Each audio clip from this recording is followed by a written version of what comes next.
Programme में एक बार फिर खुश आमदीद। बात हो रही थी लेफ्टिनेंट जनरल रिटायर्ड फैज़ हमीद साहब को फ़ौजी तहवील में ले लिया गया। कोर्ट मार्शल की कार्रवाई शुरू हो गई है और इसके ऊपर ब्रेक से पहले भी हम बात कर रहे थे ब्रिगेडियर अहमद सईद मिन्हास साहब से, और वो बता रहे थे कि ज़ाहिर अब ये तहकीकात आगे बढ़ेंगी और 3 से 6 महीने के अंदर अंदर नॉर्मली, चूँकि बड़ा तेज़ी से और बड़ा स्पीडी मामला होता है, तो ये तहकीकात आगे बढ़ेंगी और जो भी फ़ैसला होगा वो अवाम के सामने होगा। इस वक्त चूँकि कुछ दिन पहले DGISPR ने भी कहा था कि फ़ौज में खुद एहतसाबी का एक कड़ा और ख़ुदकार अमल है, जो कि इसके ऊपर अमल भी करता है और होता है, उसमें किसी भी तरह की कोई सिफारिश नहीं होती। और अभी ब्रिगेडियर साहब भी इसके ऊपर बात कर रहे थे। ये मामला इस वक्त चूँकि वो इतना हाई प्रोफाइल है, ये केस है, माजी में क्या ऐसा होता रहा या नहीं, इसके ऊपर मज़ीद बात करेंगे। हमें ज्वाइन किया है जनाब नदीम रज़ा साहब ने, सीनियर एंकर पर्सन है, सीनियर तज़कियाकार हैं। नदीम रज़ा साहब खुश आमदीद कहते हैं आपको शो में। Thank you thank you thank you जनाब, व्लॉग तो हमने आपका देख लिया है, किस तरह देखते हैं अब चूँकि सूरत हाल काफ़ी तेज़ी से डेवलप हुई, ख़बरें बहुत पहले से ही आ रही थी, आपकी नॉलेज में तो थी ही।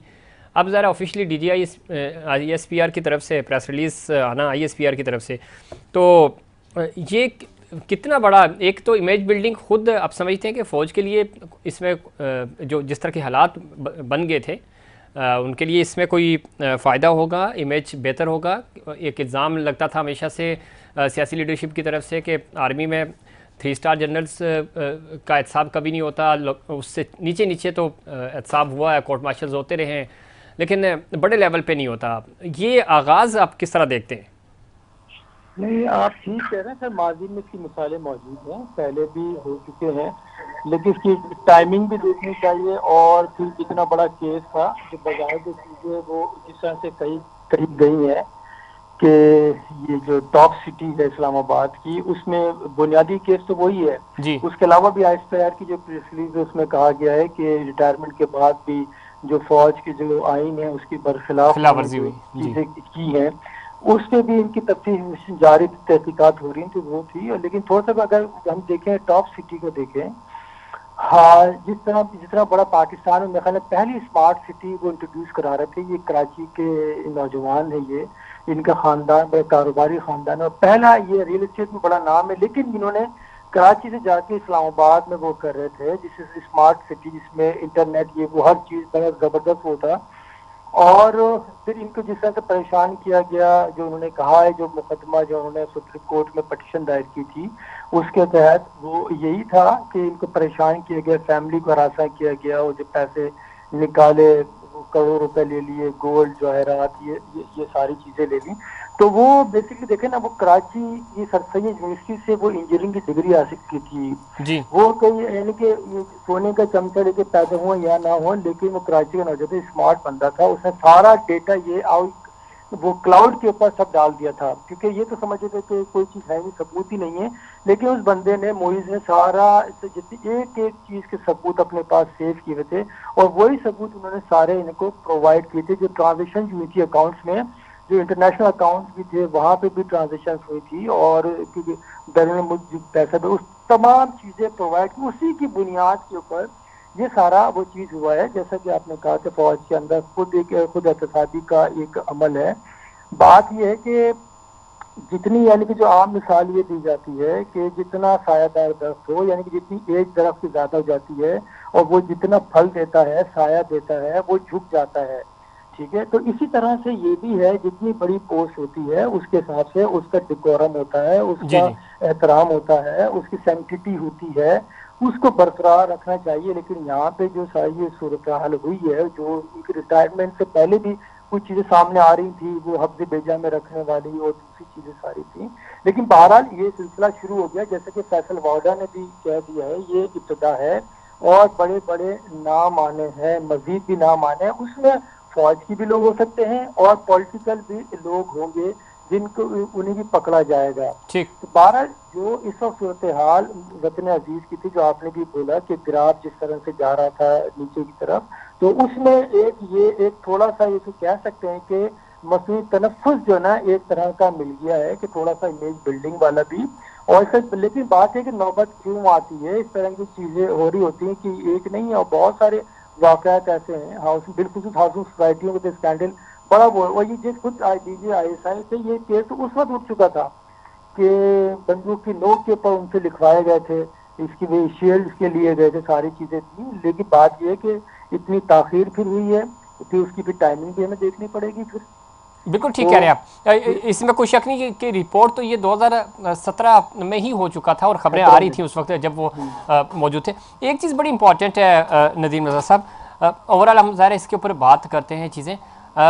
इनके इनसे ऊपर जो पोस्ट थी उनके नाम उनके ऊपर भी इल्ज़ामात लगते रहे, चीज़ें दायरेकार ये वसी हो सकता है दोनों तरफ। एक तो सिविलियन साइड पे, और ये तो इमरान खान साहब जब प्राइम मिनिस्टर थे तब भी, और प्राइम मिनिस्टर से हटने के बाद भी हमारी उनसे मुलाकात हुई तो उस वक्त वो उसके बाद तो खैर वो सरेआम जलसों में भी कहना शुरू हो गए थे कि हमें कहाँ कहाँ से सपोर्ट मिलती थी, कैसे हमारे लोग मैनेज होते थे। हम तो, और वो इस चीज़ को बुरा भी नहीं मनाते थे कि एजेंसी से अगर सपोर्ट मिले मुल्क के वसी तर मफाद में। तो चीज़ें अगर फैसल बावड़ा साहब जो इशारा कर रहे हैं वो तो थोड़ा सा बिल्कुल ही खौफनाक अंदाज में बता रहे हैं, लेकिन अगर दायराकार फैलता है तो इदारे के भी बहुत सारे लोग इन्वॉल्व हो सकते हैं और सीनियर लीडरशिप की तरफ भी बात जा सकती है। और जो हमारे सिविलियन साइड है उसमें तो कोई पॉलिटिकल पार्टी नहीं बची जो जिन्होंने हाथ नहीं धोए। देखिए, बात यह है इस मुल्क में हाथ वो नहीं धोता कि जिसको मौके नहीं मिलते, ठीक है, वही पारसा बना रहता है। और उसके अलावा जिसको जहाँ अपने हर बंदा ना अपनी सीट के हिसाब से अपनी ठीक। इस्तेदाद के मुताबिक लूट मार करता है। इसके अंदर देखें ना, बदकिस्मती है इस वतन अजीज की कि हम एक रोज के बाद इसकी यौम आज़ादी मना रहे होंगे तो जो कायदे मज़ार पे सारे सलामी दे रहे होंगे, अभी तो कायदे आज़म को मज़ार कुछ घेरे में लिया हुआ है, वहाँ कुछ जा नहीं सकता सिक्योरिटी पर्पज के लिए। तो हम किस मुंह से यौम आज़ादी हम मनाते हैं जिस मुल्क का बुरा हाल है, मैशत तबाह बर्बाद कर दिया गया, जिस वतन अजीज के लीडर को जिसने कुर्बानी दी इस मुल्क को बनाया, जी। वो किस कसम पुरसी की हालत में कराची की सड़क के ऊपर एम्बुलेंस के अंदर मर जाता है, ठीक है, और वो वतन दे के जाता है, उस वतन को मईशत तबाह बर्बाद कर दिया जाता है। किसने बर्बाद किया, कौन पीछे है, क्या हो रहा है? कोई इदारा इस तरह से नहीं बचा, तमाम इदारों को बेतौकीर कर दिया गया है। कोई भी इदारा ले लें आप, जुडिशरी ले लें आप, मीडिया सबसे सरे फहरिस्त मीडिया है, इसके अलावा देखिए मुकन्ना देख लें आप, मुख्तलिफ हल्के देख लें, हर तरफ बेरहवी के शिकार है। कोई एक यानी कि कौम ही नहीं है। इदारे देखें उनकी समत अलग है, गवर्नमेंट में देखें जो लोग बैठे हैं उनका कोऑर्डिनेशन का इतना फुकदान है कि एक मिनिस्टर कुछ कहता है, वजीर आजम कुछ कह जी रहा जी। होता, उसका जो स्टेट मिनिस्टर है वो कुछ कह रहा होता है। तो मुल्क ऐसे नहीं चला करते हैं। एक लाइन देखे ना, एक आप क्रिकेट मैच भी आप खेलते हैं, बॉलर एक लाइन और लेंथ से बॉल कराता है, जब भी अपनी लाइन से हटता है तो बॉल बाउंड्री के बाहर जाती है। तो हमारे तो जितने भी इदारे हैं उसके अंदर कोई भी यकजैसी दिखाई नहीं देती है, बिल्कुल ठीक कह रहे हैं। यानी कि एक कौम की तरह इदारे भी हुजूम बने हुए। ठीक, वो ठीक कह रहे हैं। और हमारी प्रोडक्शन की लैंग्वेज में भी कहते हैं ना, जब तक सब चीज़ें सिंक नहीं हो तो आगे नहीं बढ़ती। तो सिंक तो खैर इदारे तो हैं ही नहीं बिल्कुल भी, जिनका होना बहुत ज़रूरी है, आपस में सिंक होना। अच्छा, एक चीज़ बड़ी इंपॉर्टेंट है, आपको लगता है कि ये एक फ़ौज की तरफ से ये पैगाम भी दिया गया कि हम तो एहतसाब का अमल, और आपने जिस तरह शुरू में कहा कि 3 स्टार जनरल्स के ख़िलाफ़ पहले भी होता रहा, इसमें कोई शक नहीं, दुरानी साहब हों, जावेद साहब हों जनरल, उनके खिलाफ भी ये सब कुछ हुआ। लेकिन चूँकि टाइमिंग इंपॉर्टेंट है, और जिस तरह के जनरल फैज़ हमीद थे एक पोस्टर बॉय थे, और आपने देखा कि अफ़गानिस्तान वाले मामले में इधर एक नेशनल और इंटरनेशनल सतह पे एक हाइप क्रिएट हुई। उसके बाद फिर पाकिस्तान तहरीक इंसाफ वाला मामला था, उसके अंदर भी खुलकर चीज़ें सामने आ गई थी। तो अब एक मैसेज देने की कोशिश की गई कि हम तो एहतसाब कर ही रहे हैं सिविलियन साइड के ऊपर भी, जजेस में भी, और वो कहते हैं ना जर्नलिस्ट, जनरल, जज, ये सब के खिलाफ एहतसाब होना चाहिए, सिर्फ सियासतदानों के खिलाफ नहीं होना चाहिए। तो अब ये मामला जो बड़े सियासतदान हैं, और फिर पनामा का जिक्र आज नून लीग चूँकि बार बार कह रही थी कि, और उनके जलसों से फैज़ हमीद साहब का तो नाम भी लिया जाता था, तो ये इसको ट्विस्ट करने की भी कोशिश की जा रही है। तो इसको कैसे देखते हैं आप? देखिए, ये सूरत है, एक तो बदकिस्मती से हमारा जो माहौल बन गया ना, एक साजिशी माहौल है। जो भी काम होता है उसमें साजिश की बू आ रही होती है, हर काम के अंदर कोई भी हो वो, अच्छा हो बुरा तो खैर है ही। लेकिन देखिए ना, बात सुने, एक एहतसाब जो है, लैब है, या कानून नाफिज करने वाले जो इदारे हैं, कोर्ट्स हैं, उनका काम, बुनियादी काम है क्या? उनका बुनियादी काम यही है, सजा और जजा वाला उनका मामला है। जिस जो वो जुर्म सर वो करे बुनियादी तो नहीं कर उसको, रहे। नहीं, मैं उसी तरफ आ रहा हूँ ना। जी जी। उनका, उनकी जिम्मेदारी को, रिस्पॉन्सिबिलिटी यही है कि ऐसे जो कल्प्रिट्स हैं उनको पकड़े, कटहरे में लेके आए। जो 2017 का केस था, जी अब 2024 में आप कर रहे हैं, तो ये उनके ऊपर भी देखें, इदारों पे भी सवाल उठता है ना फिर तो, कि हम सिस्टम को लेके कहाँ जा रहे। देखें, जो बेरारवी कह लें उसको, या मुआशरे में जो क्या फैलता है, या फिर तफरी जो फैलती है, उसकी बुनियादी वजह ये होती है कि जो, यानी कि आप जो जो असल खबर है, जी। जो असल काम है, उसको अंजाम ना दें, उसमें ताखीरी हरबे इस्तेमाल करें, उसको ले तो लाल से काम लें, उसके बाद या फिर तफरी फैलती माशरे में, और अफवाहें गर्दिश करने लगती हैं, उसी से माशरा खराब हो जाता सारा। हमारे मुल्क में हो यही रहा है। कोई भी इदारा है, हर चीज को छुपाया जाता है, पहले तो पाबंदियां लगाई जाती है, कोई इसको चला ना सके। जब फिर अपनी मर्जी होती है तो उठा के, भाई हाँ भाई इसको सजा दे दी हमने, अब ये खबर चला दो, बाकी वो फिर अब जो मर्जी क्या करो। पहले आप मजाल है, आपको शुरू कैसे तो उठा लिया जाता था। तो ये जो सारी चीजें हैं, इसको एहतसाब का, अगर कुछ एहतसाब का अमल है तो उसको, उसकी उसकी उसकी अपनी जो हैसियत है, जो उसके मुताबिक उसको लिया जाए। तो ऐसा नहीं हो सकता कि टाइमिंग को देख के किया जाए। इतनी ताखिर क्यों की जाए किसी भी चीज में? ठीक। जो एहतसाब होना है वो राइट टाइम पर होना हो। चाहिए। अच्छा, इदारे की अब जिम्मेदारी है। एहतसाब चूंकि सिविलियन साइड पे भी है, मामला इधर भी फंसे हुए हैं बहुत हर ज़्यादा जगह है, उसका। हर जगह है, जी जी। हर जगह है। देखिए, ये जो मैसेज है ना, ये मैसेज है, ये मैंने शायद एक और चीज कभी कही थी कि 2011 से ही मामला चल रहे थे, उससे पहले ही, पहले पहले एहतसाब, पहले नारे भी लगते थे, पहले एहतसाब फिर इंतखाब, ठीक है। जी। और फिर बीच में आया था कि पहले इस्लाहात उसके बाद इंतखाबात, ठीक है। ठीक है। तो हमें एक दफा हम कर ही लेना, जो करना है वो कर लें, इदारों की तथहीर करें, इस्लाहात लेकर आए। देखिए, कहीं ना कहीं ये 14 अगस्त आ रही है ना, जी इससे जी। अच्छा और कोई दिन नहीं हो सकता। इस दिन बैठ के सारे अहद करें, तमाम सियासी पार्टियां, क्या इख्तलाफात है, चूचू का मलिया वो एक बनाया हुआ है, किसी की भी डायरेक्शन ही नहीं है। आज बैठे ना, एक मुल्क बना, ठीक है, उसको कुर्बानियों से लाखों इंसानों ने अपनी कुर्बानियां दी, उस मुल्क का क्या हशर नशर कर दिया गया। किसकी एक बोलते हैं, एक कल तेरी कौन सी कल सीधी है, हमारी एक कल सीधी भी, एक कल सीधी नहीं है। सही। एक इदारे को आप नहीं कह सकते कि यार ये इदारा जो है ना करप्शन से पाक है। हम देखें, आप एटीएम पे जाते हैं, उस रसीद निकलती है, उसके ऊपर लिखा हुआ होता है करप्शन से, नो करप्शन। ओ भाई, नो करप्शन क्या मतलब है? जो लिख रहा है वही तो करप्शन कर रहा है, उस पेपर के अंदर भी करप्शन कर रहा है, ठीक है। आज कायद आजम देखिए 14 अगस्त हम मनाने जा रहे हैं, ठीक है, जो हमें आजादी, कायद आजम से इतनी मोहब्बत है, इतनी मोहब्बत है, हर किसी की जेब में होता है, और उसी की तस्वीर के नीचे बैठ के हर ओहदेदार उसी के नीचे करप्शन कर रहा है, उसी के नीचे कत्लेआम कर रहा है लोगों का। तो ये क्या ठीक। है?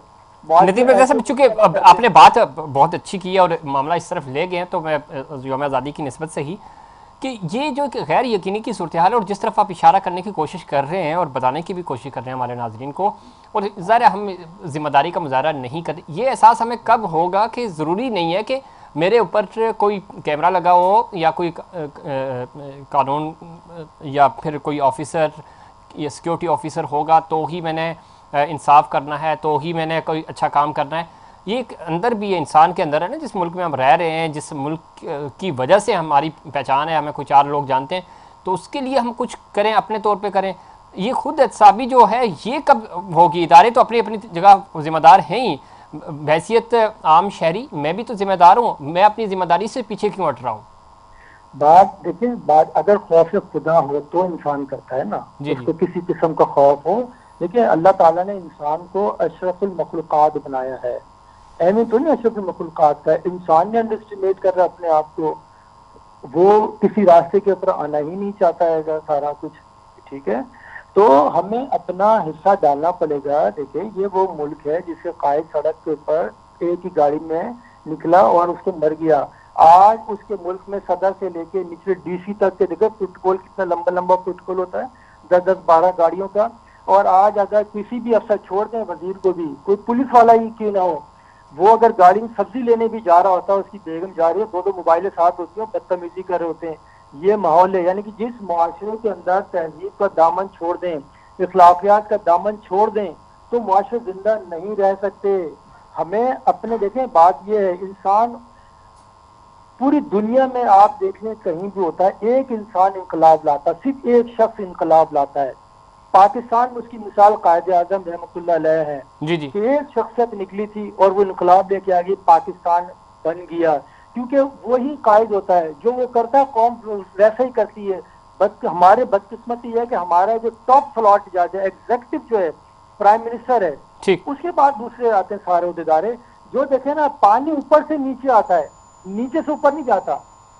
ऐसे तो ही जो ऊपर वाला कर रहा है वही नीचे करेगा, जो बाप कर रहा है वही बेटा करेगा। नदीम रज़ा साहब, चूंकि बात बहुत अच्छी की आपने, और कायद आज़म मोहम्मद अली जिन्ना की आपने बात की, उस वक्त लोगों ने उनके ऊपर ट्रस्ट किया, ट्रस्ट था। आज कोई दावे करे ईमानदारी के तो ट्रस्ट करने को कोई तैयार नहीं है। ये जो एक फुकदान है, क्विकली इसके ऊपर रोशनी डालिएगा, चूँकि वक्त भी ख़त्म हो रहा है मेरे पास।